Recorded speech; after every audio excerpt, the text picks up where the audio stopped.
Welcome back. Another edition of the Down and Back Cornhole podcast. I am here with the man from Europe. I'm going to call him from Wicked Wood Games, Mr. Ton de Vries. Ton, how you doing? Good, man. Thanks so much for having me. Well, I've been wanting to have you on for a while because I've been trying to figure out who's the main contact in Europe. Because I've had a couple of the other guys on. I've had Kaliakison on. I've had a couple of other people from Europe on, and I wanted to have the man. Which after the other weekend, I think right now you're kind of starting to kind of situate yourself in for that. Well, no, I think that's too much to just to give me that to name me like that. But I think there are more people than just me that are really working hard to grow the sport here in Europe, and I'm definitely one of them. But I'm not just the guy. I think there's a good group. It's still a small group in Europe. But Yep. it's a very dedicated group in Europe that's really making a big effort to grow the sport, and I'm definitely one of them. So talking about growing the sport, cornhole is definitely new over in Europe because I've had a couple of other, like I said, a couple of other people on. How did you find the sport? Because everyone here always talks about tailgating. I know Yeah, tailgating in Europe is kind of a different kind of animal unto itself. yeah. But how did you find it? No, I think my story I think is very similar to other Europeans. I used to live in Charlotte, North Carolina, for almost 5 years, and that's of course where I also started playing a little bit. And when we moved back to the Netherlands, I brought a set of boards back with me, and I went on a weekend with some of my friends, and I took the set with me to that weekend. And I figured let's just see if they will play at all, or maybe for 5 minutes, and just see if they like it. And what happened was that they played from the first minute until the very last minute of the weekend, and everyone was just super excited about it. And that's when one of my best friends and we were looking at each other. We said, okay, we really have to do something with this because this is way too much fun to not do anything with. So that's when we decided to start our company, and that's also how we got into Cornhole. So it's I have a background a relation with living in the US, so that's where it all started. And then when we came back in Europe, we quickly found out that it's a sport that is not just for Americans, but for other nationalities as well, because people here also like it a lot.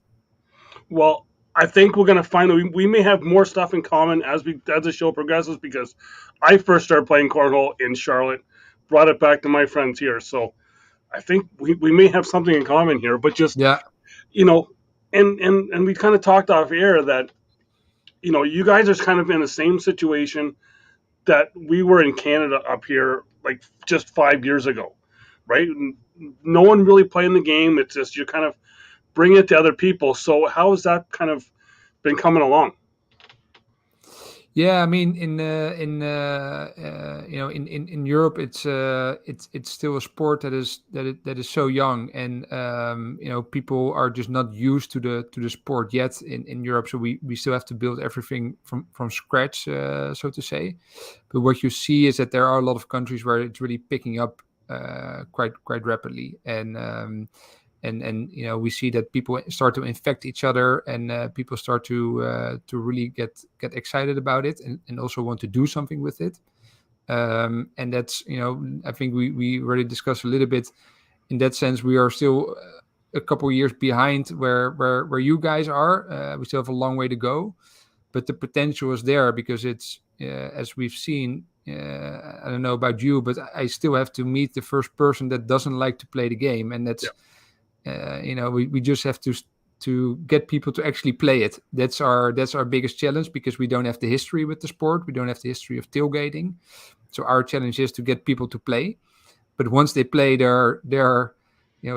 doesn't take much to get them hooked. So that's why we also know it will grow for sure in the coming years. And now it's up to us to decide on what pace it will grow. Well, I know, like for me, like you say, it's you're getting people to play, get them hooked because everyone who plays it loves the game right away. But then to get them to realize that you can actually take this a step further and go a little more serious than just playing for fun. You got the ACL that you can go and actually maybe even win cash in, right? So it's that whole progression of you getting people, the new people, getting them to like it, and then you can actually do other stuff with it. No, 100%. And that's also, I think the big difference between the US and maybe also a little bit in your area is that we just don't have that base layer yet of players. Yep. So we really have to build the sport in parallel, both the professional side and the amateur side or the recreational side, because we just don't have that base layer yet. And that's that's going to be a lot of work, and it requires a lot of effort from a lot of different people. But I know that that will come, and we have the group in place in Europe to be able to grow that. It's just going to take some time. Like I said, we are a few years behind, but the potential is massive. Well, I know it is big in the Netherlands where you are, and I know Germany has a big group they're playing, as well as France. But it's it's starting to branch. You kind of see a couple other people in some of the other countries, which I think is just fantastic for where they kind of. Well, I don't want to say we, but I think it is all of us that we all want to kind of maybe possibly see it in the Olympics one day. No, for sure. And you mentioned a couple of countries that are where it is growing, but another one that's worth mentioning is Sweden. It's another country where a lot of people are playing. Recently, they had their Swedish Open, but I think more than 200 players that joined the event. So that's quite impressive. And you see that more and more countries are starting to develop, and some are still quite small, but in every country there's at least someone or a group that's really trying to bring the sport forward. And if you, like we just discussed, we are a few years behind. So maybe Germany and France are maybe 3 years or 4 years behind, and the newer Yeah. countries are maybe even 6 or 7 years behind. But they're all coming, so Yeah. they're all going in the right direction now. It's just it will just take time. But that's the fun thing, yeah. If we get all these countries involved, all these countries to play, that is, of course, also the biggest shot to get this sport to the Olympics sometime, because we need enough countries to be able to play this professionally. So now you like myself got to have your first time on the American TV this year with the Open in Europe there. How was that? Especially, I got to have Trey sit next to me. You got Yeah, to have the man, Mr. Stacy Moore, yeah. sitting right next to you. Yeah, I was pretty nervous, to be honest with you, because I also wasn't expecting it, because we were expecting Bernie Neighbors to also join the event, but unfortunately he got COVID shortly before his trip. So yeah, we needed someone to fill up his spot, and Stacey was looking at me and said, "Okay, why don't you do it?" It's like, "Okay, I will do it," but that's got to be a challenge. But I mean, it was a lot of fun doing that, and I think it's great also to have that combination of an American announcer and then an European sidekick, especially when you have players from both continents. So I hope it was worth listening to. It was my first time, so of course I was a bit nervous and I had to kind of settle a little bit, especially in the beginning. But it was a lot of fun, and I hope I can do it more often in the future. Well, like I said, I've had that experience with that, and I doing other live feeds and doing the show here. I thought, oh, it's gonna be fine, but then once you get that thing in your head that you've got a whole bunch of people actually watching and listening to you live. It starts to play with you for a bit, and I know for myself, I get told I sound a lot better than I thought I did. I thought you did a great job with it, especially because you did know some of the background of some of the players and be able to see them before. So that I think that really helped Stacy and helping call the games. Yeah, thanks. And I think that where I lack the knowledge is, of course, more about when you go really in depth into strategy and the types of shots and things like that. But that's also the way it is right now in Europe. You also see that with the players. There's some really good players in Europe, like really really good, but some of them just lack the experience of playing at a high level or even on television, and dealing with that pressure, but also the strategy and the different types of shots. That, of course, still something that we Europeans still have to learn. So that will be a learning process. Well, and I was going to get into that too because for myself watching the live feed, seeing some of the comments on some of the people that I think a lot of people just didn't realize just how new some of those players were, and and I like I said, I've seen the progression here to where people were just kind of going, we're just going to play that conservative game. We're just going to put on the board. We're not going to go for the airmail. We're just going to try and get 1 or 2 points. Where there's that whole. I keep saying you're either playing chess or you're playing checkers, and that whole Yeah, chess game of putting up a blocker and going for an airmail or something like that really hasn't progressed to that game, because I think when you come down to it, that's like the really, there's been the other events in some of the other countries. There hasn't been the one big event there that, you guys have been doing a lot of deck rounds, and, you're going to get that conservative game of yeah. just playing deck rounds.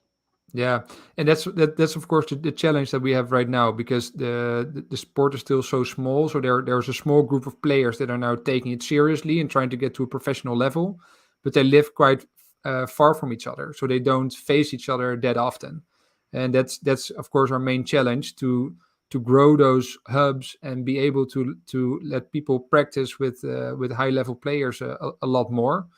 And I think a good example is the French team, because they do train a lot together, and you also see that helps them to get to another level. And I think especially some of the German players, there's some really good players, but they maybe are not able to play as often with really good other players, and that's also they are going to need in the future to be able to take that next step. So that's the difficulty for us. And then an event like that, like the one we had, that really makes a difference, because that finally gives them the opportunity to play not only really good European players but also really good US players. So I think that was a great learning experience for a lot of the European players. And I think kind of, I don't want to say lumped in, but just kind of with them would be a couple of our Canadian players that went over to Europe, Yeah, being Dion Kuza and Albert Parsons. Literally here in Canada, they live on an island in Newfoundland where they just have their small little groups, so they don't really have the big competition. They found that as well over there, where they're just, we just play our slide in game. We're not sure what to do with if someone blocks or whatever. So that's, yeah. there's still people. We can say that we're like the 5 years ahead of you, but we're still got people here that are kind of in that same boat. No, for sure. And I actually got to play with Rick Wiersma Yeah. a little bit in the blind draw, and that was quite great, because he also is of course a quite experienced player, and I'm not a good player at all, but he was able to learn me a lot of things and helping me out. And when I was not unsure about what shot to take, he helped me out and talked me through it. So that's also the Canadians, they were super helpful. Benny Portalesi was also extremely helpful in this the whole weekend. And they're just really fun guys. I mean, we had a great time with everyone. Yeah, like I said, I get to see Bernie and Rick here tomorrow and spend a full day with them. Which with Bernie, you never know what you're going to get with Bernie sometimes, because he is the hat. So Yeah, for sure. Yeah, but that was well, all the ones I've talked to when they've come back is that the whole atmosphere around that whole event in Europe there was just, they said it was fun, it was great, it was they all said it's going to be bigger next time, and we're kind of hoping that it's going to be. no, for sure. And I think a couple of things stood out for me. I think the biggest thing was that we had so many nationalities at the event. So I think we had 11 or 12 different nationalities playing at the event, which is massive. I mean, that means a lot of different players from a lot of different countries traveled to the event. So that was great. And then indeed, all those players having such a good time. I got a lot of messages from the players that told me they literally had the best weekend of their life so far. So I mean, that's of course the biggest compliment you can get as an organization. And it also gives us the drive and the incentive to push forward and to grow this thing, because that's what we still need to do. Because I think the one thing that we can still improve is to get more players there. We had a lot of nationalities, and we had a decent group of people, but we're not at a level yet where we have the same amount of people during the event as you would see at an event in Europe, or sorry, in the US or even Canada. So that's something to work on. But I think this event is a great start, and all these players that were there, they will now also be the ambassadors in their respective countries to also help grow this thing and bring some more people next time. Well, exactly, like I said, our first couple events we have like 20, 30 people showing up. we've got, we've got 60 people playing tonight. Actually, no, sorry, it's about 50 people playing tonight in the pro qualifier. We got 85 of the top 100 showing up tomorrow. So that's just shown the progression that we've made. And I think with Europe, with you guys being, with having so much money, many more countries and a little bigger, I think sky is the limit for you guys for where you can go. No, I totally agree. The market, if you will, is big. There are a lot of potential players. I think, and then the other thing is that we kind of start with a blank sheet of paper because we don't have any history with the tailgating or whatsoever. For us, it's a totally new sport, so we can also do things in the way that we feel is best. And then with that, I don't mean that we should take on a different structure than in the US or in Canada. I think it should be quite similar. But we can grow this sport without any history or anything from the past that might already steer this thing in a certain direction. We can really start fresh, and that's that's also really fun to be able to do that. Well, it's great, and then also, and you guys can be that one step ahead when possibly, I don't want to let something out, but when Australia comes online here, possibly later this year, but it's, you'll be that little bit ahead of them, and then then we've got at least 3 continents that we've been playing, and I know that there's some guys down in South America that have been playing as well too, and then we're going to be wildfire, and this thing is going to be worldwide in no time. No, I agree, and I also foresee that in the future we won't have just a single event in Europe, but we will have a lot more events, so many more events. So maybe even each country will have its own open and its own event, and there will always be, I think, one major tournament in Europe where the best players from Europe will come, but also players from abroad. But there will be many more events, not just a single one. Already next year, I think there will be many more. So I think we'll have a full calendar within let's say a year or two. Well, I know even for us, we had the one open up here in Canada this year. I'm now hearing possibly 2. I'm not sure if we're going to have the 2, but it's that the multiplying effect is that because once you get one, then everybody wants one. Everybody, well, we want to have Yeah. it here. We want to have it there. And quite honestly, I've already heard it from a couple of people in Europe that it's like, okay, it was in the Netherlands now. We want to have it here in Germany next year, Yeah, of or have it course. in France, right? It's just, Yeah. everybody wants that piece of the pie, and then that's how you're going to get your a bunch of big events. Yeah, no, for sure. I talked to a lot of the participants as well, and they also reached out and said, okay, what do I need to do now? I want this event as well in my country. So how are we going to do this? So for sure, you will see many more events in the coming years, and of course, each event will be a little bit different. Some might be a little bit smaller, some will be bigger, and I think there will always be one main event each year that will be hopefully in the future very big. But yeah, for sure there will be more events like this already starting next year. And I think we have seen that everyone that joined the event had a really good time, and that's also something I want to point out. Not just the professional players, but we had quite a few amateurs or players that haven't played that often before.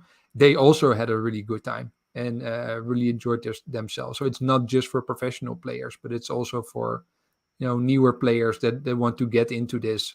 They should not be afraid to come. They can actually join the event and have a really good time. Well, and I think that was the important thing as well for those bigger players, the bigger name players going over to play there as well, because we've seen it here where our kind of local players, non-pro players, were able to interact with those pros, get to talk with them, talk strategy, kind of see that they're just regular people as well. They're even though you see them on TV or live on Facebook or any of the other social media stuff all the time, they're still just regular people. No, 100%. A good example, there was one guy from the Netherlands, and he came to the event on Friday, and we had the qualifier planned for the Pro Invitational, and there are like really good players in there. And I told him, I'm just gonna register you because I want you to play as well. And he's like, no, I'm a new player. I don't want that, and be careful with me. I'll wait until the next event, and it's fine. At some point, I just told him, I registered you, and good luck. Yeah. You have to play. You have to go to court number 6 now, and let's go." And afterwards, he came back to me. He said, "Okay, I'm so glad you did this because, of course, I lost most of my games, but I had such a good time, and all these Mm. players they were coaching me and talking to me how I could improve my game, and he actually at the time of his life. So, no, it's for sure it helps if you have players that are really good, that are actually helping and supporting these new players that are coming, because that will be that's we have to grow this thing together with everyone. So it's and I think the pro players that came, they were great ambassadors for the sport. And the other thing is, then you then get that other social networking kind of thing where you're able to become the friends on Facebook or whatever and be able to talk with them. Because I keep saying back in 2018, I went to my first ACL finals.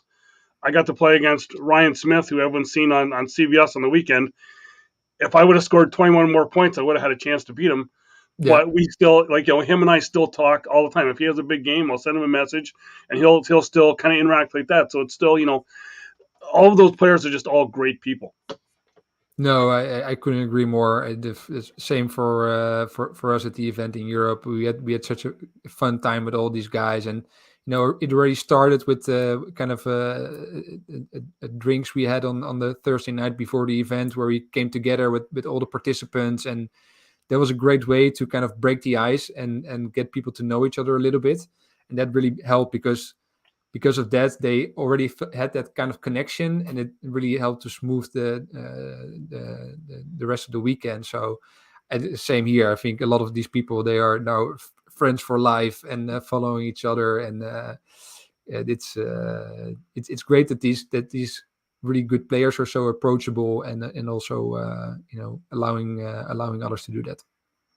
So another thing that just kind of popped into my head here is because well, Bernie was one of the one guys. Bernie Portalesi was one of the one guys that said everybody over there was so fit because all you do is ride bikes. But the the but with the having a 3 day event, did you have anyone who was like really surprised at just how fatigued you got after having a 3 day event like that? Because I know we've had that up here where people are used to like a one afternoon tournament and then having a 3 day event. They're like, I need a rest for like a year after this. Man, I was exhausted already Friday night. I was. We also had to do the setup, of course. So we were Yeah. already busting our on Thursday. So we were quite busy. But to be honest, I was feeling it already Friday night, and I saw that with a lot of the other players as well. And it was funny because the event started on Friday, and the venue opened up at 8 a.m. And 7:45 there were already people in line waiting to come in and practice and all of that. Mm. On the Saturday it was maybe half that group that still showed up at 7:45, and on Sunday morning nobody showed up at 7:45. Well, it's like, So oh, I think my events, my I'm scheduled to start in 15 minutes. I still got time to be there. I don't need yeah, to be exactly, there that early. exactly. The fatigue was definitely setting in, and also I think a lot of the people took advantage of the Dutch nightlife. So Oh yeah. there were some short nights as well. Well, I was gonna say that because I know our open here was just with me, I didn't get to play, but just doing live feeds, it was you're back at the venue at 8 o'clock in the morning, you're there all day, you're leaving at 11 o'clock at night, and then you're like, oh, I need to have lunch. I haven't had that yet, and it's now Yeah, midnight, so you're out till like 1 or 2 in the morning, and then you're back at it at 8 a.m. and yeah. it's a long weekend. It's a roller coaster, and it's but to be honest, you also get a lot of energy from the players, and when things run smooth and people are having good time, then it almost doesn't cost you any energy. I think it would have been different if we would have had a lot of issues and struggles. But the way the event went, that also gave us a lot of energy and helped us to push through. Exactly. And then the other thing here that I know that we have issues with in Canada here, just with a money exchange thing, is just the cost of getting the bags and the ACL boards and stuff. You guys have that a lot as well too, but just to give yourself a bit more plug with the Wickedwood Games there, because you're kind of the supplier for everyone there. Have you had any kind of, I don't want to say feedback, I guess it is kind of feedback, but just anything kind of come back from the players about maybe being a little bit more costly? No, I think yeah, the answer is not easy. I think because the sport is so new in Europe, for a lot of people, it's still hard to grasp that you have to pay 50, 60, 80 or even more for a set of bags, Mhm. and you really have to do a lot of explanation to explain to people what are the difference between the different bags and how does it work and why is one bag made in a certain way and why is another bag made in another way. And I think being able to show a lot of different bags and materials at the event, that also helps to explain to people what it looks like and what it is and what kind of difference it can make, and also allowing them to play a little bit with the bags. That made a big difference. So for us, it's all about converting the people that are into recreational make sure or actually play with professional materials. Mhm. So that's a big aspect of what we do with Wicked Wood. And then the second thing, of course, is making it more accessible for people. Because for a lot of Europeans in the past, it was quite difficult to get good quality products because they had to get it by maybe someone local, but often that was not even available. So they may even had to go to the US to buy something there and then get their bags 4 weeks later at triple the cost of what you pay in the US. And right now we have all the products here available in Europe, and we can quickly ship them to people. So it's now much more accessible for people to get high quality products and play with them and try new things out. So that's also a big push again for the sport to get people to play with the right materials. Um, so it's that really also helps again to grow the sport in the right hands, because only that way they will enjoy the game even more and also get become better players. Exactly, and I keep saying it's that's the one thing is you get the right bag at the right person, and you almost have to be go back to the kids' stories. You got to be Goldilocks. You got to try every bag before you find your one that you need. Because it's now I'm now what 11 years into playing, and I finally just found a bag that I'm actually maybe kind of good at Yeah, using and able to play a little better with. yeah. And it's also, in Europe, it's still so new. We still have to explain why you actually need professional bags instead of just regular recreational bags. So, but now you start to see it that a lot of my friends that I play with in my spare time, they were always like, "Yeah, Tom, why are you getting those professional bags? Who cares? We can just play with these regular bags. Why do you need them? I don't see why it matters." Yeah, Right now, if they see a regular bag somewhere, they're like, I'm not playing regular bags. I have my professional bags, and now they start to become ambassadors for professional products. But you really have to get the products in their hands and let them play with it to really show what a big difference it makes. And that's also a big part of what we try to do is to really educate people and get the product in their hands to really show them what a difference it can make if you play with the right materials. exactly here. And you know what? We're coming up in the half hour. I want to thank you for coming on. I know this isn't the last time you'll be on the show. We're going to talk for any other time anything comes up in Europe because I know that you are going to be involved with it. But we give your company a plug, and I'll put a link down below to the Facebook page for people that are either here in North America that have friends in Europe that they can go and get their bags and their ACL. You got ACL boards there as well too, so Yeah, you can get everything there. But we'll put a link down there, and then time to me to start paying the bills here. If you're looking for those cornhole bags and you want the good ones, octanecornhole.com. You can use discount code CornDug, get you 10% off your bags there this weekend. It's going to come out this weekend. The new Octane crank bags are being semi-released this weekend at the conference tournament here at the Central Conference tournament. Hopefully, I finally have a set for me ready. I'm not sure. I talked to Matt last night. He wasn't sure. If not, I may not be the best. And then getting your boards, JC Cornhole, jccornhole.com. Jamie still doesn't have a discount code. It's 3 years. He's got to start coming up on this. But you can get all of your boards from Jamie. If you mention me, you might, like I said, you might get a discount. You never know.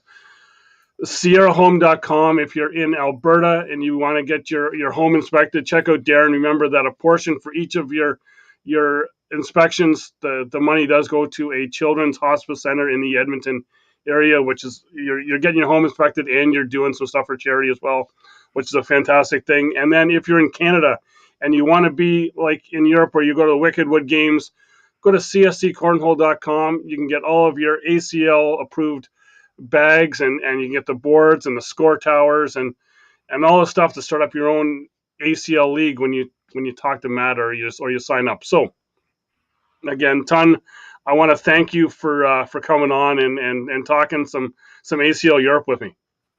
No, thank you, and I look forward to talking to you more often. And for having me, like I said, we have to grow this thing together, not with the people in Europe, but also with the people from abroad. So I really appreciate it. And then maybe we can kick Stacy out of the chair, and maybe just you and I do a live feed of something sometime once we can finally get to it. Maybe Rock You have Hill. to come next year. You have to come next year, and then we'll do that.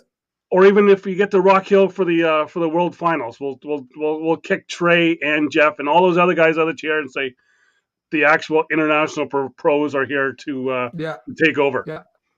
Yeah, exactly. And that's also my dream, that at some point we'll have such good players in Europe that they will actually take home the victory at some point at the World Championships. Okay, well, I'm hoping to see that because I know there'll be some Canadian players right there along with us. So again, thank you again for coming on, and as always, watch out for those players throwing gas either in Canada or Europe because they might just kick your ass. Exactly.